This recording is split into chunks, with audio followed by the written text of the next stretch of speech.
Eu já vou trazer agora, né? A repercussão da matéria que apresentamos na última sexta-feira. Aqui no programa, daquela criança de 7 anos de idade, que desde os 2 anos de idade era espancado pelos pais, depois foi entregue aos cuidados dos tios, e os tios espancaram, machucaram, uma repercussão, uma audiência. Vocês não têm ideia. Muito obrigado, Cuiabá, Baixada Cuiabana, você que me assiste aí da sua cidade, uma audiência incrível. Mato Grosso chorou sexta-feira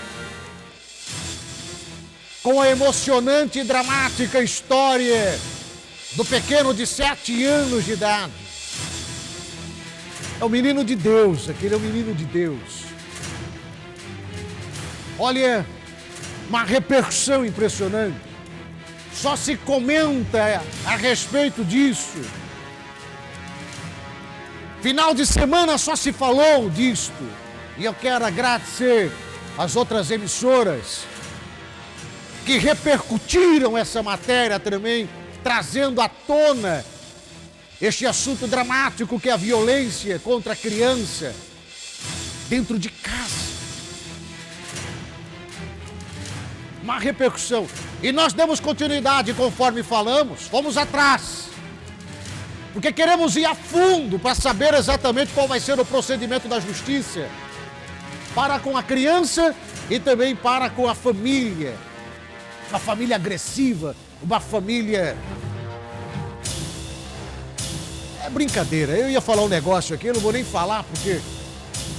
O repórter Éder Pereira conversou com a delegada Ana Paula, lá da delegacia de Várzea Grande, que está à frente do caso. Veja a matéria na tela. Uma matéria chocou bastante a população de Cuiabá, Várzea Grande e todo o Mato Grosso. Na situação, uma criança, na realidade um menino de apenas 7 anos, estava sofrendo torturas por um casal de pessoas, no caso o tio deles. Trata-se de Luciano Silva de Souza, que é cadeirante, e Rayara Michele de Almeida, ambos tios dessa criança. E veja só um trecho da matéria. Olhem as marcas nesta criança. As marcas de um menininho de 7 anos, as costas dele, os vergões que ficaram, as cicatrizes de outras surras que ele tomou ao longo da curta vida. Ele vai virar, nós não vamos mostrar o rostinho dele, vira para mim, meu querido. Olha o bracinho dele, enfaixado. Os olhinhos dele estão roxos pelo espancamento, a violência com que esses tios tratavam essa criança, esse menininho de 7 anos. Doutora Ana Paula, uma matéria chocante, o menor de 7 anos sendo torturado. Com relação a esse inquérito que vai ser desenvolvido por essa delegacia especializada, o que falta a ser feito ainda? Sim, o inquérito ele deve ser concluído em 10 dias, ainda faltam ser juntados os laudos e ser ouvidas algumas testemunhas. Com relação à situação dessa criança, causou estranheza, novidade, uma criança de 7 anos passar por todo esse tipo de tortura? Apesar de lidarmos com esse tipo de situação, é uma delegacia especializada em defesa da criança, todos os policiais ficaram muito comovidos, né, com a violência que essa criança experimentou e mesmo assim a criança demonstrou serenidade quando deu essa entrevista e ainda citou uma passagem bíblica.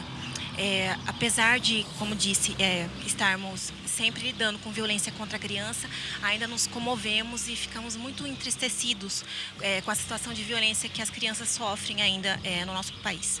Doutor, uma pergunta que não quer se calar. Luciano Silva de Souza e Rayara Marcela de Almeida são tios dessa criança de 7 anos. Com relação à situação da mãe, há quanto tempo essa criança de 7 anos está morando com esse casal? E com relação à situação da mãe? Sim, aproximadamente 2 meses essa criança vivia com os tios paternos. Ela não morava mais com a mãe, porque a mãe tinha problemas psicológicos, né? E por isso ela não tinha mais condições de criar essa criança. Doutor, a informação também chegou até a nossa equipe de reportagem que a mãe é dependente de drogas. Há esse informe que a mãe é usuária de entorpecente, mas isso ainda vai ser verificado. Com relação à situação da criança? No momento, a criança está abrigada, foi abrigada pelo Conselho Tutelar. Fica aí então o registro dessa matéria que causou bastante polêmica junto a essa criança de 7 anos que sofreu tortura por esse casal que eu citei os nomes. Com imagem do Eduardo Guimarães, Éder Pereira, delegacia especializada da defesa da mulher, da criança e do idoso aqui em Várzea Grande para o programa Comunidade.